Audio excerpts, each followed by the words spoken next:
सुनवाई की 10 नवंबर और 11 नवंबर को हमारे दूसरे चरण की वोटिंग है। बहुत बहुत सारे कोइंसिडेंसेस देखने को मिल रहे हैं गरिमा जी। मतलब आप कह रही हैं राउज एवेन्यू कोर्ट केंद्र के इशारे पर काम कर रहा है?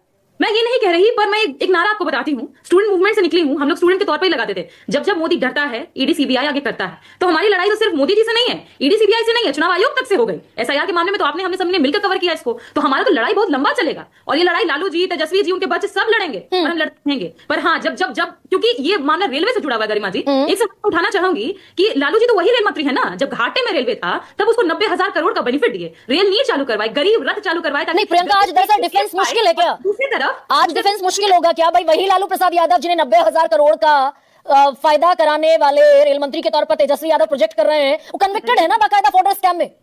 देखिए गरिमा सजा याफ्ता है ना भ्रष्टाचार में।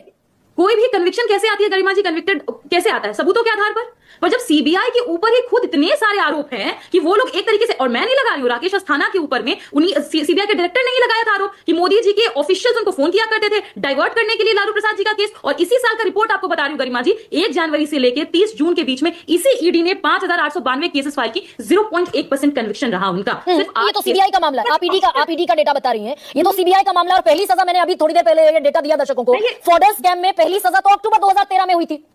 अरे गरिमा जी, इसी सीबीआई को तो तोता कहा जाता है, सुप्रीम कोर्ट खुद कहती है। पर मैं जब आप पूछती है कि जब मैं कोर्ट की बात कर रही हूं, आप ईडी सीबीआई क्यों लेकर के आ रही हैं? कोर्ट किस आधार पर सजा तय करती है, आरोप तय करती है?